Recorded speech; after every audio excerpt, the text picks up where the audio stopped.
Good morning, truckers. I'm Josh Jones. 7 new victims were found last night in the Grayson Cemetery. The newest slayings of the Clintonville slasher.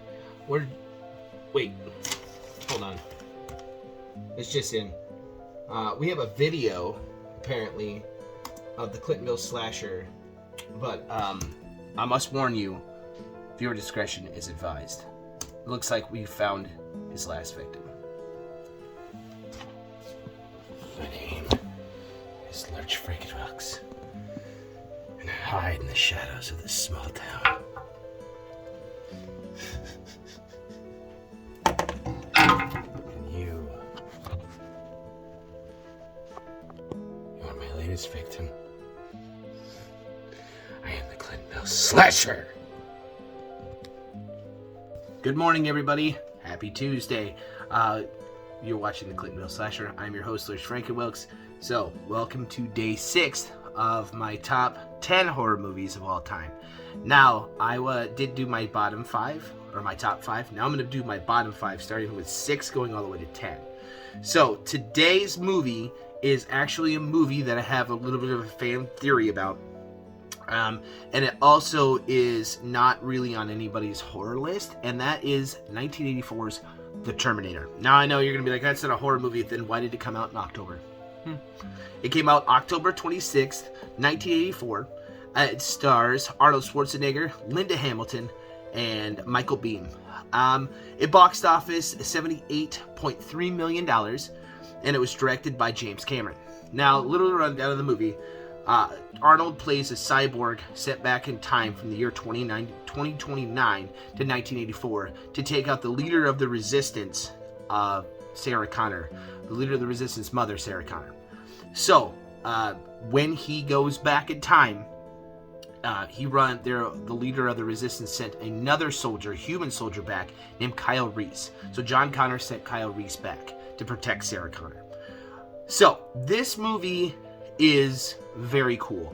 However, there is an issue with doing movies that have time loops. All right, the more you do time jump movies, time period movies, or anything to do with time travel, you're going to run into some major plot holes. And then the first one is, I saw part 2 first when I was a kid in the 90s when part 2 came out, and that was great. That movie's awesome. However, I don't think part 2 is a horror movie more than it is an action movie. So then you get into part 3 and 4, which is Salvation, and then you got 5, which is Genesis, and then you've got Dark Fate. So one of the first things that I would say with the issue with this franchise is that if Skynet is this supercomputer, then why didn't he just send the T-1000 back in time? Now, I have a theory about this. During this movie, the Terminator, the T-800, is sent back through time as a last-ditch effort to kill John Connor because Skynet's losing. So that's why the T-1000 wasn't sent back first. So then Kyle Reese protects Sarah Connor, and you know the outcome of the movie, if you've seen it. So then you get into part 2. Now, why is the T-1000 sent back? Well, the T-1000, the more John Connor wins in the past, the farther advanced technology gets in the future. So that explains why T-1000 wasn't sent back in time. And then you get Terminator 3, which is Rise of the Machines, which isn't a terrible movie. It was just terrible script. The acting was really good. So you get a different T-800, different model. So you can see that John Connor is winning more in the past, and it's altering the timeline, the future of the timeline. So it's altering the futuristic timeline. However, when you get to Genesis, when you get to Salvation was awesome because it kind of went backwards, which was a lot of fun. I wanted more Anton Yelchin and Christian Bale, John Connor, Kyle Reese. I wanted more of that, and I didn't get that. And it really bums me out because that movie was great. I loved it, and I thought they were going to end it with John sending Kyle Reese back in time. Unfortunately, that didn't happen. Rest in peace, Anton Yelchin. So you get to Genesis, and Genesis kind of fucks the entire timeline up because Genesis sends a T-1000 back to 1984. And I'm sorry, but if if Arnold was to win, if the T-800 was to win, kill John Connor, he wouldn't get fucking old. That is so stupid. He wouldn't get old. He wouldn't learn how to, like, love anybody. He wouldn't start a fucking family. That's dumb. The same reason why I have a problem with Dark Fate. He wouldn't get old. His mission objective was to go back in time, kill John Connor, and that's it. He's done. Then he just goes off and self-destructs. That way, mankind can't have the technology they need to fight the computers. Skynet's won. Why would you be old? That's dumb. That's when you get into Dark Fate, and Dark Fate twists into a different timeline. Excuse me. Which is kind of fun, because I love the Rev 9. The Rev 9, don't get me wrong, the Rev 9 was cool. But Arnold wouldn't get old. He is a computer. He's a cyborg. Okay, he doesn't have cells in his body, so he wouldn't get old. He wouldn't start a family. That's so dumb. He would kill John Connor and literally walk out in the sunset and just explode. That's how that is. So that's my issue with the Terminator movies. However, the first one is by far the best. It is awesome, action-packed. I suggest starting with this one. You can go to your local Walmart. At my Walmart, they have the box set 1 through 6, and you can check them out. They're so fucking great.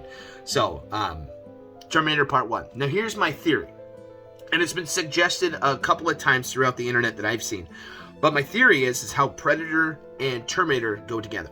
Now, this is my theory. There's a lot of different other theories about it as well. It's kind of been confirmed in the video game that Dutch was part of the Terminator experience. So, here's my thing.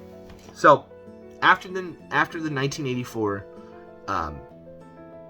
movie Predator, Dutch survives a nuclear blast with the Predator's wrist guard. So it blows up, he survives the nuclear blast, and the CIA lost one of their top agents. So they're taking him, they take Dutch, and they talk to him, debrief him, and Dutch is dying. He's got cancer because he got exposed to radiation. Think about it for a second. So then Salvation, that guy sells his body to Cyberdyne. Same thing happens to Dutch. Dutch sells his body. Cyberdyne buys it, takes the cancer out, and realizes that this alien super race could come back at any time. And we need a way to protect ourselves. So they know that Dutch is dangerous. They know that the Predator would probably know what Dutch looked like. So they model the T-800 after him. And they make mass productions of T-800s. And they use his physique and his body structure in his face to put over the skeletons that appear to be human, but the Predators would be afraid of. And then when the Predators came back, that they would think they were fighting these people, because Dutch would probably tell them that he probably sees by body heat, so they made him a metal skeleton. They're not going to be able to see heat off of him because he doesn't produce any heat. So that's how I think Terminator and Predator come together. However, after that, Skynet goes self-aware and just blows up the entire world. So it just blows up in their face. That is just my theory of how it happened. Excuse me. There is a lot of great other fan theories about that as well. And it is confirmed in a lot of different video games, in comic books and other things like that. So you can find other source material that kind of base off that. And you can make up your own fan theory on however you like. But that one's one that I like to think about. So that's my spiel, my little ramble. Tonight, we're getting a double whammy. So tonight, we're actually doing a slasher hour. We're going to be playing a little bit of a game. It's called the Horror Movie Game. If you've never played, stay tuned. It's going to be fun. Except we're going to do it where everybody's doing kind of this Final Four thing. We're going to do the same thing, but it's going to be called the Slasher Four with the Horror Movie Game. I got a prize for the winner, so that'll be a lot of fun. So stay tuned tonight. And other than that, I hope you guys all have a terrific Tuesday. If you're new to the channel, please like and subscribe. Tell your mom, tell your friends, tell them I love them. And stay horror, and I will see you tomorrow. Oh, I'll see you later tonight. Okay, see ya.